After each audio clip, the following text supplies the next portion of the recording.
Welcome, ladies and gentlemen. Yes, that's right. The Fever destroyed the formerly undefeated Liberty and broke the century mark. Caitlin Clark went completely nuclear on them, was unstoppable. Even Stewie couldn't do anything but just laugh at the absurdity of how good Caitlin Clark was playing and just making everything. They couldn't guard her.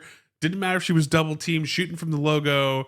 The ball was going in. And the Fever were playing Fever basketball, up tempo, pace, unselfish, and just all around a great, complete game from the Fever. Even when they had slow moments, you know that a championship team like the Liberty is going to go on a run, and there it is.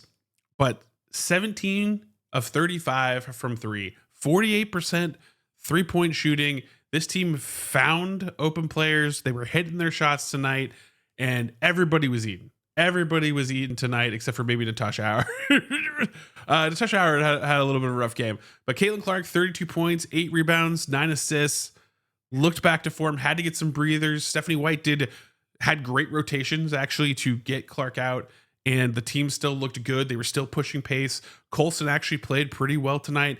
Had some good threes. Hit 10 points. Had a steal. Overall, good minutes from her, and she ended up playing 20 minutes. This was probably one of the best games she's played all season against a championship caliber team. Of course, Lexi Hall getting her three back under her, had a little bit of the yips. That was just kind of a general problem for the team, but 3 for 4 from three. Great assist moments, 14 points, plus minus 6. Great as always, 2 assists for her as well. And then Aaliyah Boston, 11 rebounds, 6 assists, 10 points, so double-double for her.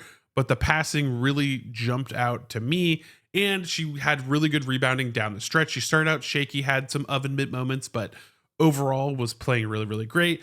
And Kelsey Mitchell, she's back, baby. She had a terrible off game. This game started slow, but gained her confidence as the game went on. Her shot started dropping, and it was just a dagger, for the Liberty. 22 points, 2 rebounds, 1 assist, only 1 turnover in this game, 1 steal for her name as well.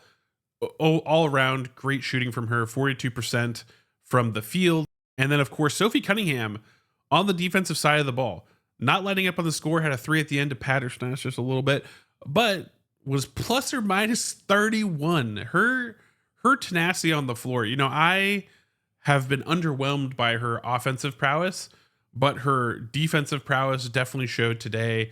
Really great showing from her and Clark coming back off of injury, performing lights out. Dantas also hit her 3. Like, everybody was getting in on the 3 train.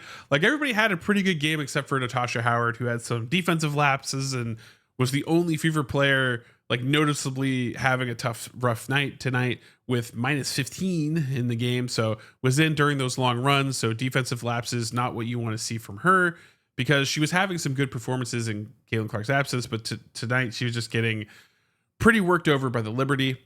And Liberty overall, I mean, Sabrina Ionescu had a game, 34 points. So she was scoring. Brianna Stewart, 24 points. She was scoring.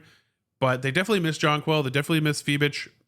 But Natasha Cloud got worked over by Clark. Clark did a 1v1 drill against her, took her all the way down the court, beat her up, did great all game. And there was a lot of highlights. There was the Clark 3 barrage, which was absolutely mental.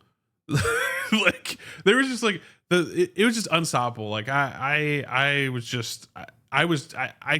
barely sitting down. I would sit down and I would jump back up screaming, hollering, losing my mind for most of this game. There was also what I called the triple threat, which was Caitlin Clark, Aaliyah Boston, and Alexi Hall had these like multiple passes between each other. There was one that was like the Harlem Globetrotters moment where Clark goes behind the back to Aaliyah Boston, and Aaliyah Boston spins and passes out to a wide open hole for 3. Like, moments like that, or like back in to get to AP, like moments like that, the synergy that you like to see.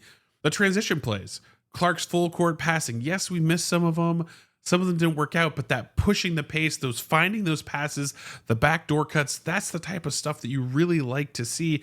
And also measured transition, right? Like, pace is good. It's good to keep it up tempo, but there's times when you're ahead where you want to slow it down, especially near the end of the game.